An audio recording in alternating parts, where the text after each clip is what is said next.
খেজুর, ভোজ্য তেল, চিনি, চালে 4টে পণ্য থেকে পণ্যের শুল্ক হার হ্রাস করার জন্য নির্দেশনা দিয়েছেন। আইন শৃঙ্খলা বিঘ্নকারী অপরাধ দ্রুত বিচার সংশোধন আইন 2024-এর খসড়া নীতিগত ও চূড়ান্ত অনুমোদন।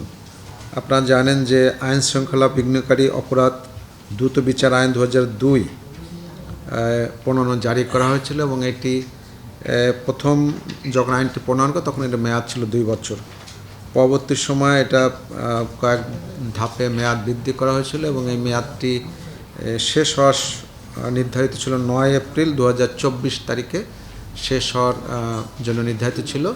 মন্ত্রিসভা আজকে এটিকে এই ধাপে ধাপে বৃদ্ধির পরিবর্তে এটিকে একটি স্থায়ী আইন হিসাবে গ্রহণ করার জন্য নীতিগত সিদ্ধান্ত দিয়েছে। এখন এটি আর নতুন করে এর মেয়াদ বৃদ্ধি করতে হবে না। এটি উদ্যোক্তা ছিল স্বরাষ্ট্র মন্ত্রণালয়ের জননিরাপত্তা বিভাগ।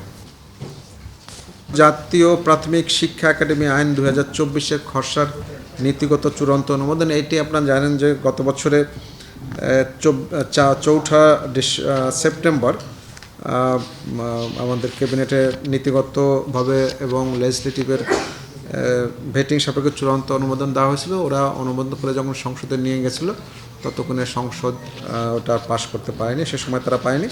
এই জন্য নতুন সংসদে এটি এবার নেওয়ার জন্য তারা আজকে উপস্থাপন করেছিল।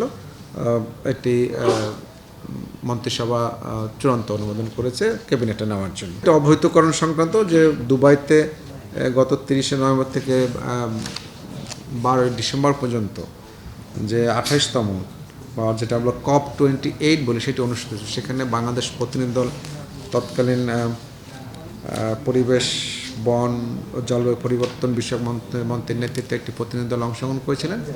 সেইখানে তাদের অভিজ্ঞতার একটা বিষয় তারা বর্ণনা করেছেন, সেটি সম্পর্কে অবহিত করেন। এটা রুটিন কাজ আমরা করে থাকি।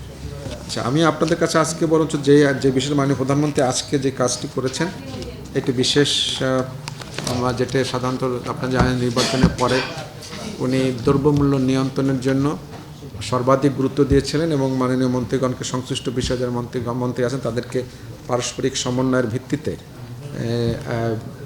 এটির উপরে কাজ করতে বলেছেন এবং আজকে উনি মাননীয় মন্ত্রীগণের কাছ থেকে এই বিষয়ে মানে সর্বশেষ অবস্থা তারা জেনেছেন। মাননীয় মন্ত্রীগণ তারা কী কী কাজ করেছেন এবং তাদের অভিজ্ঞতা তাকে জানিয়েছেন এবং এই প্রেক্ষিতে মাননীয় প্রধানমন্ত্রী সুনির্দিষ্টভাবে নির্দেশনা দিয়েছেন আগামী রমজান মাসে যাতে রমজানে যে পণ্যগুলো দরকার হয়, বিশেষ করে খেজুর, ভোজ্য তেল, চিনি, চাল, খেজুর কথা বলেছি আমি, খেজুর, ভোজ্য তেল, চিনি, চালে 4টে পণ্য থেকে পণ্যের শুল্ক হার হ্রাস করার জন্য নির্দেশনা দিয়েছেন এনবিআরকে এবং সেটি নিয়ে তারা এখন কাজ করছেন যে 4টা ভোজ্য তেল, খেজুর, চিনি এবং চাল, এই 4টা আইটেমের উপর থেকে শুল্ক হার সেটি তাকে এখন এনবিআর হিসাব করে বের করে তারা দেখবে কি পরিমাণ সেটা বলেননি, কিন্তু যাতে করে দ্রব্যমূল্য চাপটা মানুষের উপরে কম থাকে সেজন্য এবং সেটা করেছেন এবং এও বলে নির্দেশনা দিয়েছেন যে বাজারে যেন সরবরাহ চাহিদার ক্ষেত্রে কোনো ঘাটতি না থাকে সে ব্যাপারে সংশ্লিষ্ট মন্ত্রণালয় থেকে নিশ্চয়তা দেওয়া হয়েছে যে গত বছর এই সময়ের তুলনায় এখন এলসি ওপেনিংয়ের পরিমাণটা অনেক বেশি আছে, খাদ্য মজুদের পরিমাণ অনেক বেশি আছে, সেই তথ্যগুলো উপস্থাপন করা হয়েছে এবং সেই প্রেক্ষিতে যাতে আরও সহজ হয় এটা এবং মাননীয় প্রধানমন্ত্রী বলেছেন যে কোনো সরবরাহের ক্ষেত্রে যেন কোনো ঘাটতি নয় সেদিকে সমন্বিতভাবে নজরদারি রাখার জন্য সংশ্লিষ্ট মন্ত্রণালয়কে উনি নির্দেশনা দিয়েছেন। মাননীয় মন্ত্রীগণ মাঠ পর্যায়ের কর্মকর্তাদের সহযোগে তারা কিন্তু এখন সমন্বিতভাবে তারা কাজ করছেন। এটা আপনারা ইতিমধ্যে দেখেছেন বেশ কিছু আইটেমের উপরে কিন্তু সেটা ইম্প্যাক্ট আসা শুরু হয়েছে এবং এটি আগামী রমজান মাসকে বিবেচনা করে যাতে আরও এটা নিয়ন্ত্রণে আনা যায় সেজন্য এই 4টি পণ্য উপরে সাধারণত চাপটা বেশি পড়ে, সেজন্য 4টি পণ্যের জি সেজন্য বলা হচ্ছে যে 4টির উপর থেকে শুল্ক হার হ্রাস করার জন্য উনি নির্দেশনা দিয়েছেন। কি পরিমাণ হবে সেটি এনবিআর একটু পরীক্ষা করে দেখবে যে কত পার্সেন্টেজ তারা দিলে এখানে এটা সহজতর হবে সেটি তারা পরীক্ষা করে দেখবেন।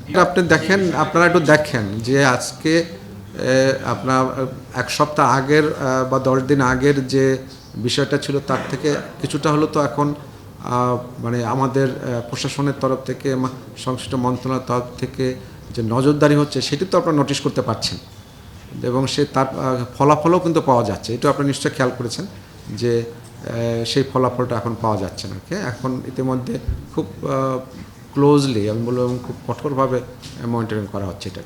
তাদের মধ্যে আইন অনুযায়ী ব্যবস্থা নেওয়ার জন্য যে কাউকে বলে উনি তো পরিষ্কার বলে দিয়েছেন, আপনার তো কয়েকটা উনি কয়েকটা ক্ষেত্রে পরিষ্কার বলে দিয়েছেন, কিন্তু এটার জন্য কিন্তু মানে উনি একেবারে দ্ব্যর্থহীনভাবে বলে দিয়েছেন যে কী করতে হবে, তাই না? যে